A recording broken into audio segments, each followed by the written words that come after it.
Recall a feeling you got when for the first time you saw one of the most dominant players in NBA history, Shaquille O'Neal, stepping onto the court in a Celtics jersey at 38 years old, wearing a number other than his iconic 34 or 32. Nearly 15 years after that unethical sight, Celtics Shaq has become a popular colloquialism on NBA Twitter and in greater sports slang online.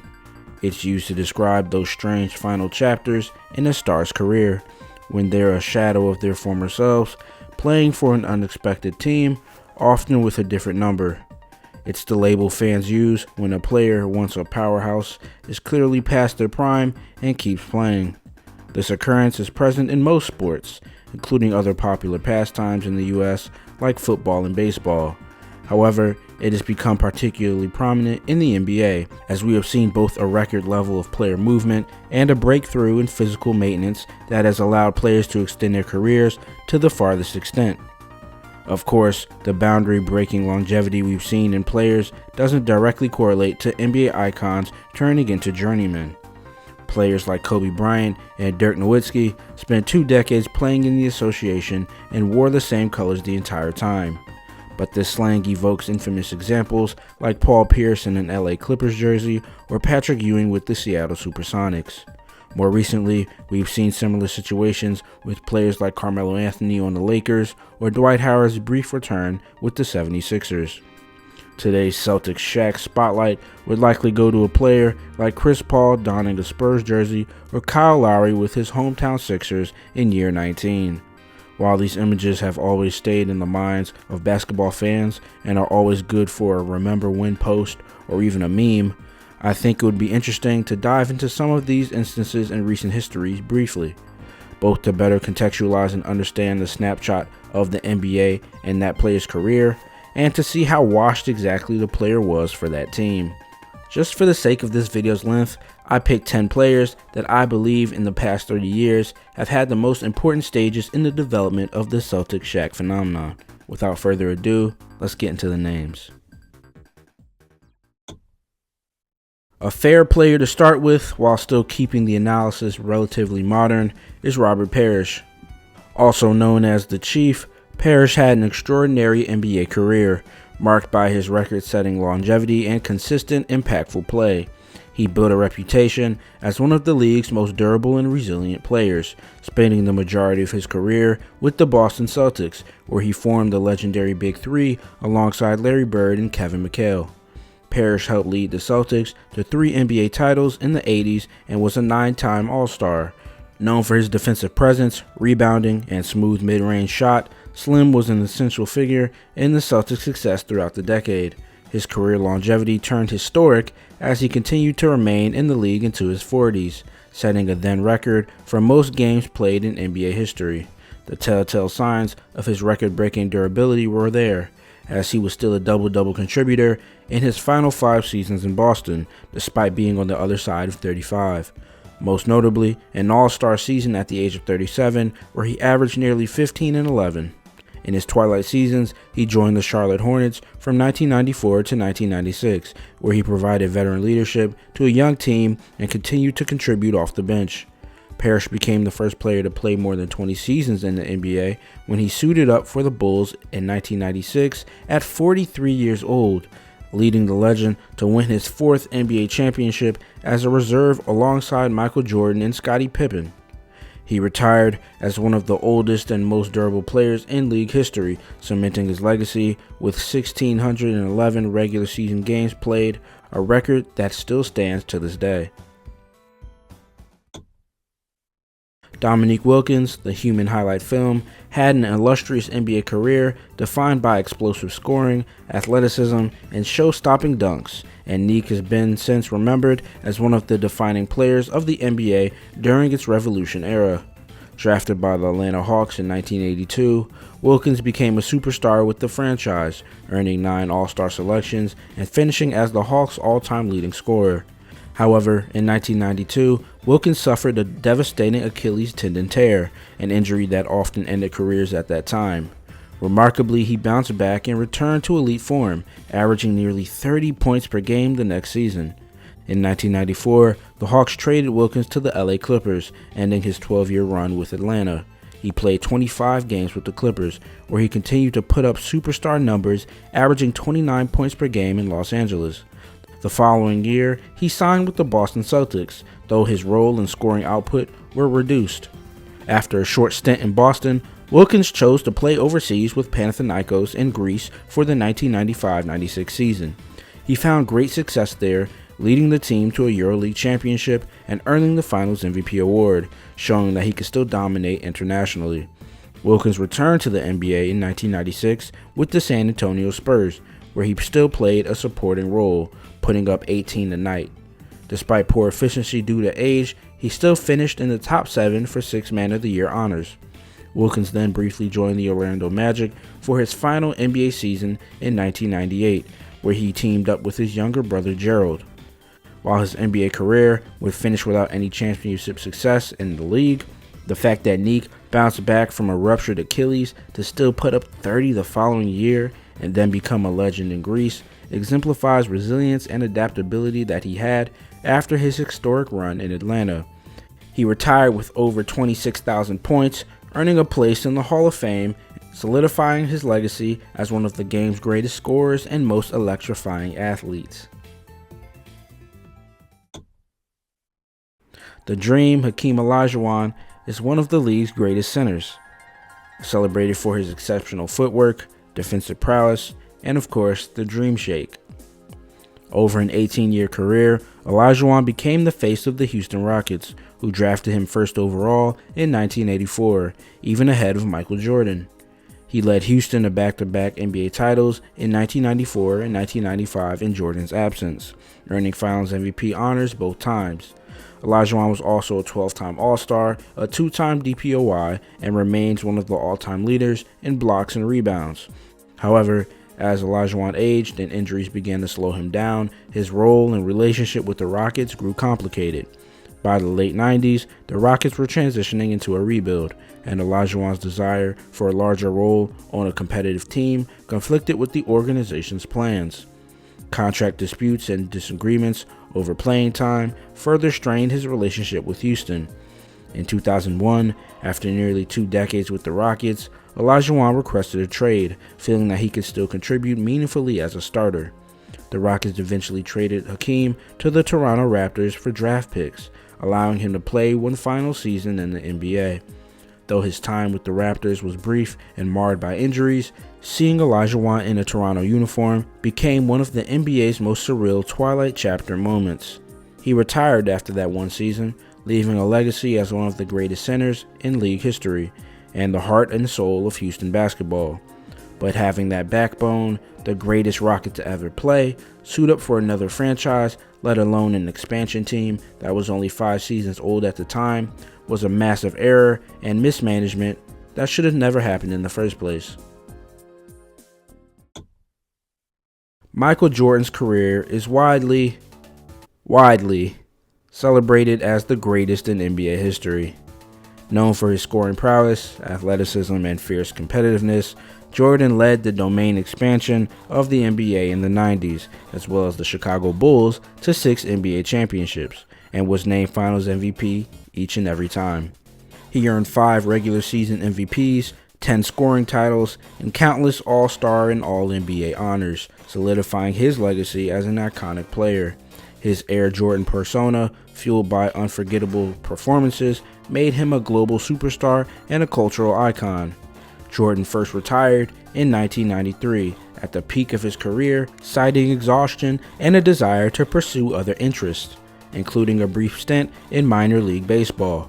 He returned to the NBA in 1995 and led the Bulls to another three-peat from 96 to 98 before retiring a second time, leaving on a high note with a championship-winning shot in Game 6 of the 1998 Finals. In a surprising turn, Jordan came out of retirement yet again in 2001, this time as a member of the Washington Wizards. His decision was driven in part by his competitive fire, but also by his desire to elevate the Wizards franchise, where he held an ownership stake and was part of the front office.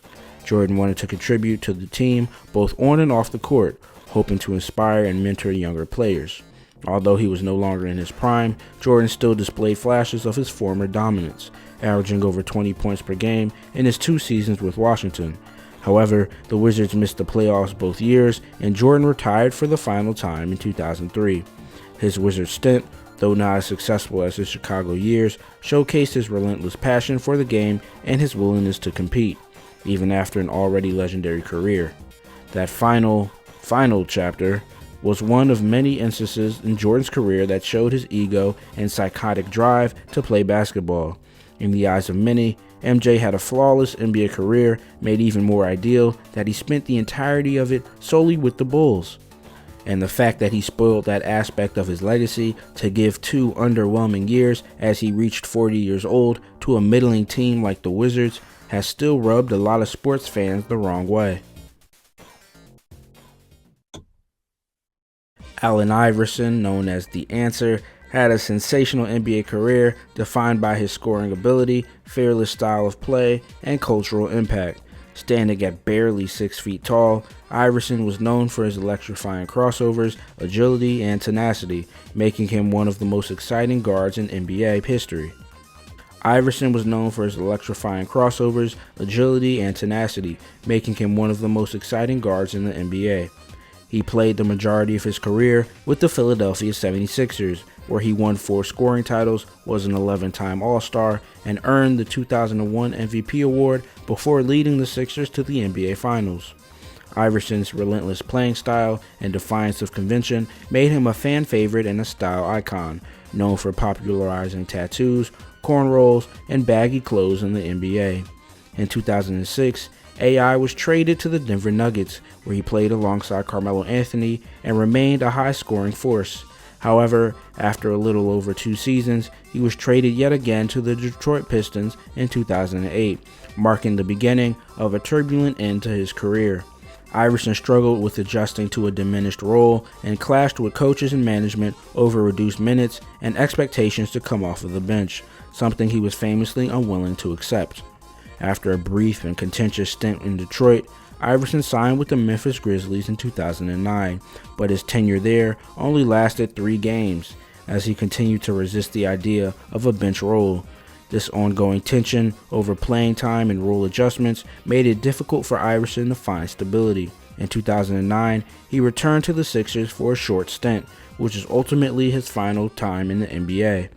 Despite his exceptional talent, AI's unwillingness to transition into a secondary role as he aged limited his options, leading to an abrupt and somewhat unresolved end to his professional career. His departure from the league highlighted the challenges faced by players known for their pride and competitiveness as they reached the twilight of their careers. AI would still enter the Hall of Fame in 2016, but in his time in different jerseys following the Denver stint, would be part of his case study as to why one of the greatest 2 guards to ever touch the floor never saw any team success and didn't even get to hang up his shoes on his own terms. But at the end of the day, it isn't too many people who could be blamed for that, other than the answer himself. Of course, we have the namesake of this video, Shaquille O'Neal himself. One of the most dominant centers in the NBA, he had a career that spanned 19 seasons, marked by his incredible physicality, skill, and personality that was somehow larger than his frame. Known for his powerful dunks, low post presence, and unstoppable force near the rim, Shaq was a 4-time NBA champ and a 3-time Finals MVP. After helping the LA Lakers secure 3 championships in the early 2000s, O'Neal went on to win a 4th title with the Miami Heat in 2006 alongside Dwayne Wade. After leaving the Heat in 2008, Shaq's career entered a period of decline. He joined the Phoenix Suns, where he had brief success as the Shaqtus, but was no longer the dominant force he once was. Following a season and a half in Phoenix, Shaq was traded to the Cavs in 2009, joining a young LeBron James in an attempt to help the Cavs win their first championship. However, by this time, his physical abilities had noticeably regressed. He struggled with injuries, conditioning, and adapting his game to fit Cleveland's system. His role on the team was limited, and the Cavaliers ultimately fell short, losing in the Eastern Conference semifinals. In 2010, Shaq signed with the Boston Celtics for what would be his final NBA season. Although he brought veteran experience to a team that had championship aspirations, O'Neal's performance was significantly diminished due to age and his lingering injuries. His minutes were limited, and he was unable to play effectively throughout the entire season, missing critical playoff games. By the end of his career with the Celtics, Shaq was a shadow of the dominant center he had been in his prime. This lone season as the Big Shamrock was one of the most interesting in his career, as it was clear that Shaq was attempting to chase a ring with the little juice that he had left in the tank. The Celtics were 28-9 when Shaq was available, and his contributions to the team, despite his regression, has been one of the more misremembered what-ifs in recent time. Boston was making one of their final swings at recapturing 2008 with their core in 2011, and Shaq was unironically a key contributor. However, his inability to stay healthy at 38 rendered him useless by the postseason, and the final images of Shaquille on an NBA court was him in a rival jersey lugging around a complete husk on the floor. Steve Nash was one of the most skilled point guards in the history of the league, and he built his career on his exceptional playmaking, elite shooting, and high basketball IQ. Known for his precision passing and creativity, Nash was the engine behind the 7 seconds or less offense with the Phoenix Suns, who revolutionized the game with his fast-paced, high-scoring style. Over his career, Nash won back-to-back MVP awards, was an 8-time All-Star, and became one of only a few players in league history to achieve 50-40-90 splits on multiple seasons. He is widely regarded as one of the greatest shooters and passers in history, leading the league in assists 5 times and finishing with career averages of over 14 points and 8.5 assists per game.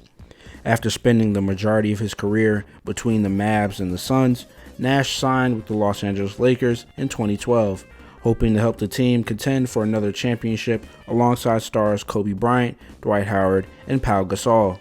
However, his time with the Lakers proved to be disappointing and injury-riddled. Early in his first season with the Lakers, Nash fractured his leg, and complications from this injury led to recurring back and nerve issues that hampered his play and severely limited his availability. Despite his efforts to return to form, Nash struggled to stay healthy, playing only 65 games over 2 seasons. The Lakers failed to meet expectations, and Nash's injuries prevented him from making the impact he had hoped. In 2015, after missing the entire 2014-15 season, Nash officially retired, acknowledging that his body could no longer handle the demands of NBA play. In a perfect world, Nash would have retired a Sun, but the allure of competing with Bryant and Howard for a championship was Nash's Hail Mary attempt at finally achieving that ring. The outcome of that trio led to one of the largest disappointments in Lakers history, and has made Nash have one of the end-of-career stints that most fans are just better off ignoring.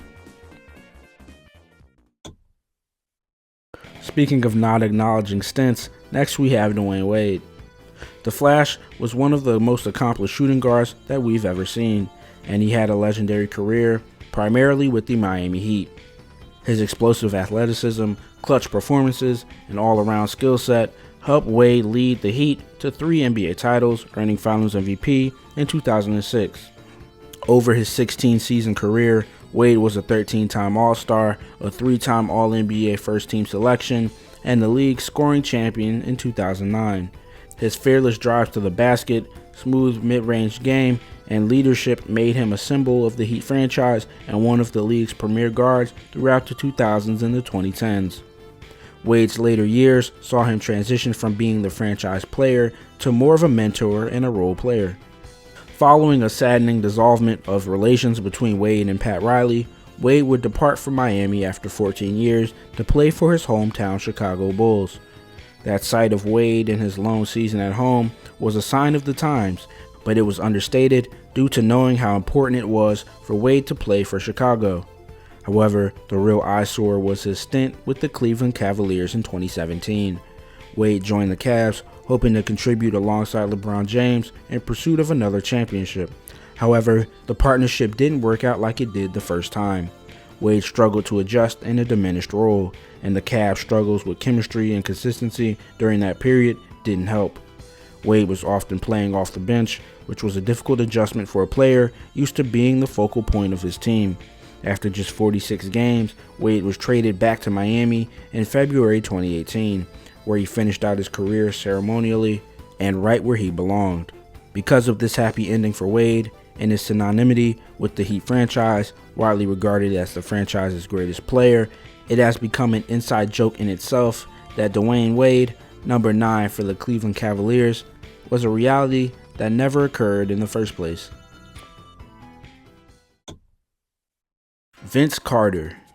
Vinsanity, half man, half amazing. VC had one of the most remarkable and enduring careers that we've ever seen, spanning 22 seasons from 1998 to 2020. He gained widespread recognition early on for his incredible athleticism and dunking ability, which earned him iconic moments such as his legendary performance in the 2000 Slam Dunk Contest and unforgettable dunks during his time with the Toronto Raptors.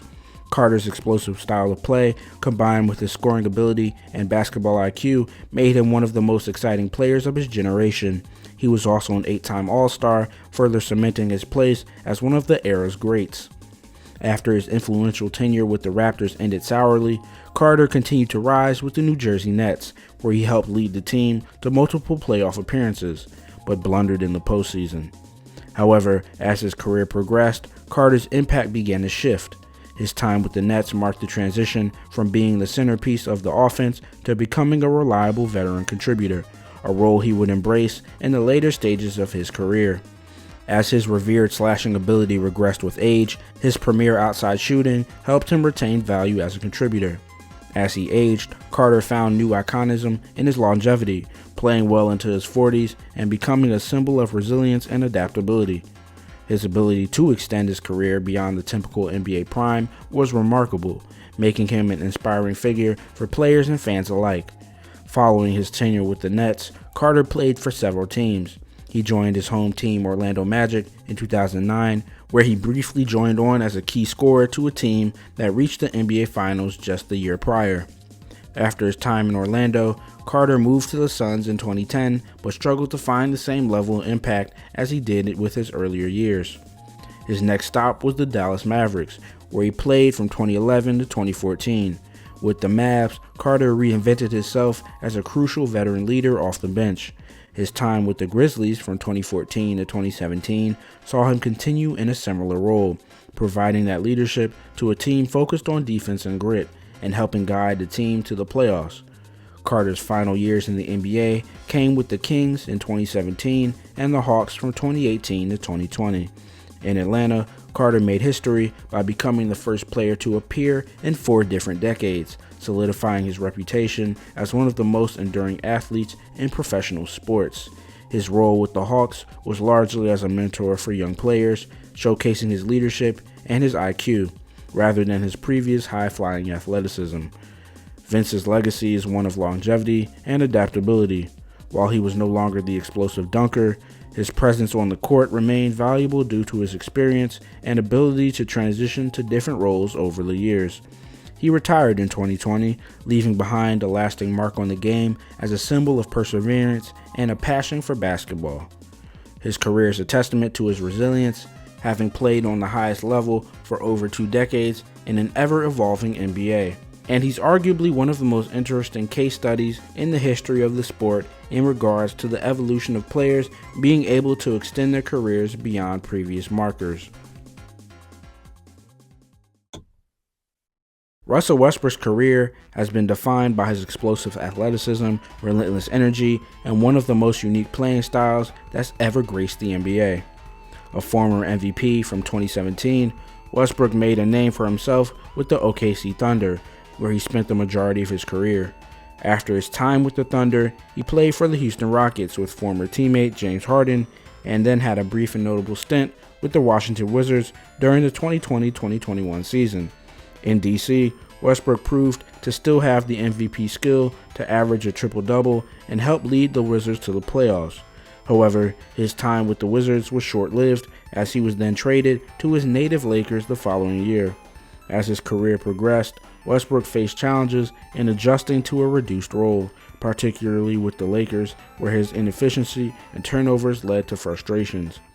Combined with the pressure of playing for the historic Lakers and playing with LeBron James, Westbrook would find himself often the scapegoat for his circumstances at this stage of his career.